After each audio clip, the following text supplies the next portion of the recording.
Devinette, quand un petit moche rencontre une petite moche, qu'est-ce qu'ils se disent? Des saloperies sur Obama.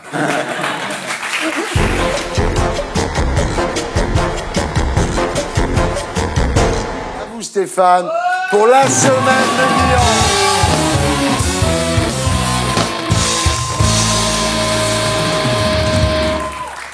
Et on commence avec le G20 et une devinette. Quand un petit moche rencontre une petite moche, qu'est-ce qu'ils se disent? Des saloperies sur Obama. La pub comparative, parfois ça passe et parfois c'est très cruel. En page 15 et 16 du Nouvel Observateur, un Big Mac traditionnel face à un Big Mac au pain complet. Là, ça passe. En revanche, en couverture du Nouvel Obs, le grand Mac américain à côté du tout petit Mac français.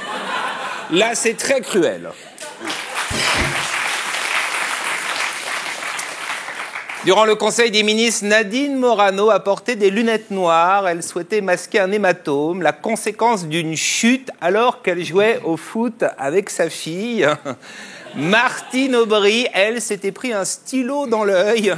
Faut arrêter les excuses bidons. Le sadomaso, c'est entrer dans les mœurs, une fessée, une petite claque, c'est rien.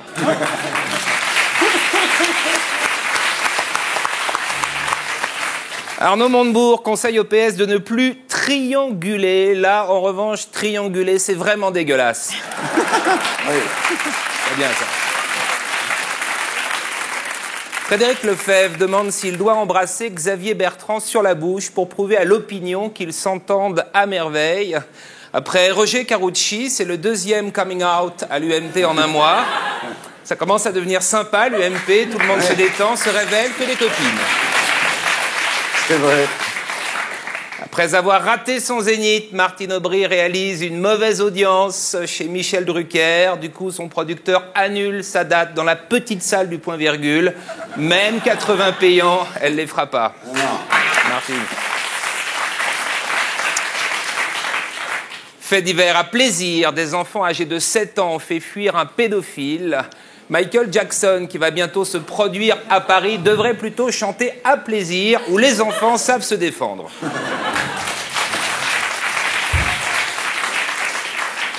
À Boston, un bébé qui a chuté du 12e étage a été sauvé par un passant qui l'a attrapé au vol. En 1975, le chanteur Mac Brandt n'a pas eu cette chance. Faut dire 82 kilos, ça peut décourager les passants.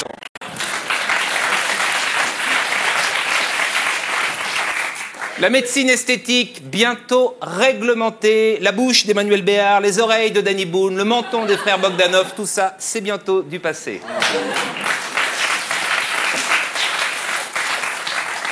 Des tableaux d'Adolf Hitler prochainement en vente en Grande-Bretagne. 3 collectionneurs se déclarent intéressés.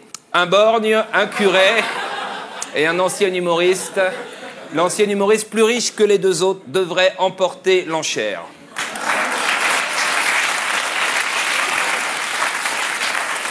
L'opérateur Orange a attribué le numéro de portable de Guillaume Depardieu à un particulier. Ce dernier a vécu l'enfer. Je compatis. Moi, on m'a filé le numéro de portable de Pascal Sevran. Ça a été l'enfer. Merde. Oui, allô? Non, c'est pas Pascal, non.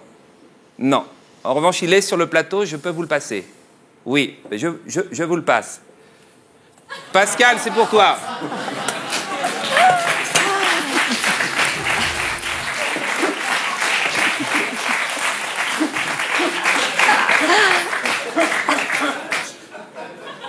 Ça dure. Ah, Il a toujours été bavard. oui, oui. Mimi Mati devient ambassadrice de l'UNICEF. Elle pourrait se rendre prochainement en Afrique. Protestation des médecins sur place. C'est dégueulasse. À la Croix-Rouge, ils ont Adriana Carambeu.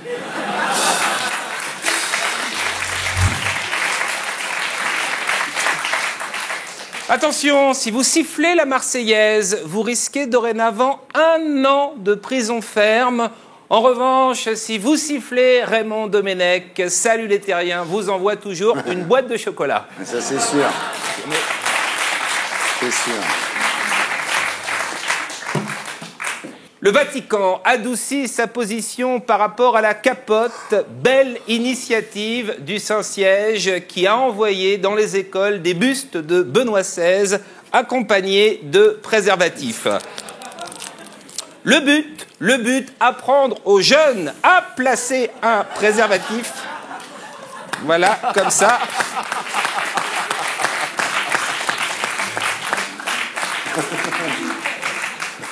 Ça lui fait une deuxième calotte. C'est important, les jeunes. Sortez couverts. À la semaine prochaine. Merci beaucoup. Stéphane Guillon. Et pour être sûr de ne rien rater de Inarditube, abonnez-vous et mettez un pouce bleu.